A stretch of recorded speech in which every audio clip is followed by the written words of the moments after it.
I'm back with the next video in the series. Let's talk about Groin, which I think we were all pretty curious about when it showed up on the track list. And it ended up being, at least on first listen, my favorite song. It is so 90s coded, and to me it sounds like, it's like when somebody just gets pushed too far and they just lose their shit.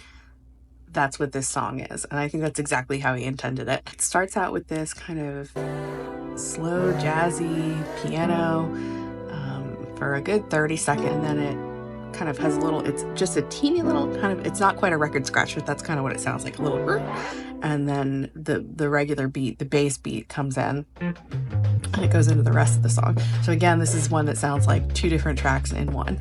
I don't completely understand the purpose of that. I'm sure there is one. It gives you a nice break maybe to think about the karma, because the last song ends with what goes around comes around, so maybe it's to reflect on your wrongdoings before he yells at you.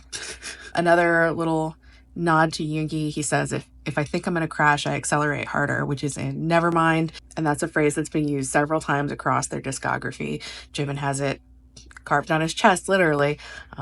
So it seems like that is kind of their motto. Very notably, for a lot of the things that have happened since this album was recorded, there's a lot of lyrics here that apply to things that happened afterwards. And I the first time I kind of got this all put together in my mind, I was like, wow, he is like Nostradamus. Like, he could not possibly have known this was coming, or maybe he did. But these lyrics are perfect. So he says, I can't be a monk, which in English, or at least US English, I don't know about British English, a monk is usually, when you say that, it's like you say somebody who's celibate, but I don't think that's the case here. It could be. I've been trying not to watch too much content about this album yet, because I want to give you thoughts that are my own. And if there's any thoughts that weren't my own originally, I try to say where I got them from. But I don't want to have to do that too much. I've just been trying to not watch any content. The only content I have watched is from people who have things to say about the Korean, which is something I could never arrive at on my own because I don't speak Korean and I'm not Korean. So I did watch a great video from SA3 on TikTok, who says in Korean, the connotation of monk is someone who's always calm and peaceful, like to a incredible degree. And then Quince said in another chat that when she heard monk, she thought somebody you look to for guidance. So he says, I can't be a monk. And then shortly after he says, not a fucking diplomat. And not a fucking diplomat. First time I heard this song, I didn't have lyrics to go with it. And I immediately went to my chat and said, did RM just say blow me? Because the emphasis on the syllables in diplomat, he says diplomat in a particular way, and I was like, did he just say that? So again, I don't know if this is intentional, but if it is, it was very clever, very well done, RM, because that is the general vibe of this song. Let's put it that way. He says, life just got bearable, so you're here adding responsibilities. What am I supposed to represent? I only represent myself. Again, very applicable for some things that have happened since then. And yeah, it makes you think a lot about the responsibility that he had in particular as the leader, but really all of them. They have been, the face of Korea globally. That must be terrifying. Of course it's an honor, but it must be really terrifying too. And then he says, let me just say what I want to before I die of anger. So yeah, he was really going through it with this. Because yeah, I think Supreme Boy's Instagram, he mentioned that he was in some way partially responsible for the chorus, which I took to mean the ass out of trunk part. And I was like, well, that makes sense. It's got very Cypher 3 vibes, so that would make total sense. Anyway, then we've got the famous, I'm going to call it the chorus because it feels like the chorus, your ass out of trunk, which we all want to jam to it. We all want to yell it. We've all felt that way before, at least I think I have. So to me, the obvious meaning of that is like, get off my... stop bothering me, go away. The other meaning could be sort of like, stop riding my coattails, stop trailing behind me and my fame. And then the last meaning, which Patricia was the one who came up with this, was sort of, she said in her writing, she uses the concept of luggage as like emotional baggage, and you would put luggage in a trunk. So it's kind of like, get this, like, you have messed me up and you need to get out of my trunk. You need to get out of my metaphorical trunk and stop messing me up in the head. I don't know if that was intended, but I really like that. And then the super famous line, you walk like a duck, bitch, which I love. I absolutely love. So first of all, this sounds like a schoolyard insult, right? It sounds like a schoolyard insult, which is part of why we love it, because it's just somebody losing their and yelling.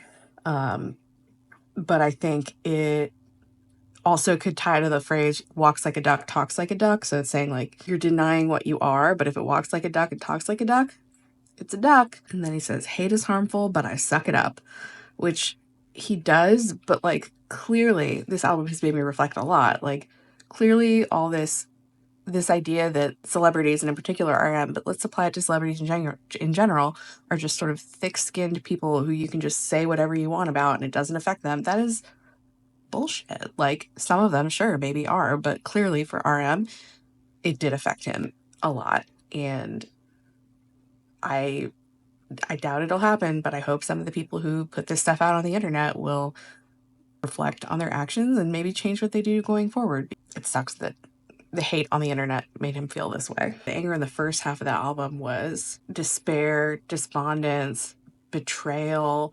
That's what I got in the first half of the album. When we get to this song, the anger turns. And like I said, I referenced Cypher 3 earlier. This is Cypher 3 anger. It's like, get out of my way. I hate you. You suck. It's just an outward fuck you. And I think that's exactly what he intended. The title of the song, Groin. So he mentioned in the Mini Money that's where the song came from. It came from his groin. I saw some stuff on Twitter in passing saying that could be related to like chakras. I couldn't verify that myself. I tried Googling it today and I couldn't find the screenshot I saw. So it could be that in the spiritual sense. It could also just be, I mean, in the music video, he legitimately grabbed his junk. So could just be like, I think why I personally love this song is because, like I said, it's so 90s coded, which was the time when I started really listening to music and making my own music choices. And I'm sure there's tons and tons of references, but the two that I have cataloged in my head that I popped into my head were Eminem and then Ben Folds, Rockin' the Suburbs. You have the first, Get Your Ass Out of Trunk, which I think is the chorus. Then you have another verse. Then you have the ending.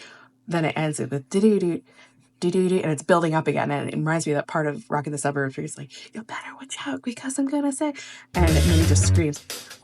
And I love that song. So you think like it's building and building and building, and you think that's what's gonna happen, but the song just ends. I be what I be, I'll set you free. It just ends, which to me is kind of just saying like, you're not worth my time, you're not worth my energy. I completely support this vibe, so go RM. This is the first video I filmed where the music video is out before I'm filming. So I'll talk about it just a little bit.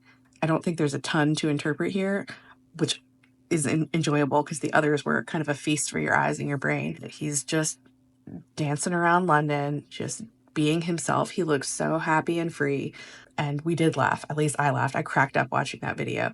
They do the cool thing with the mirror clip to the camera. Yeah, it was a great music video. It was exactly what it needed to be. I love this song on this album. It is a breath of fresh air. It just makes you want to jump up and scream and dance and yell.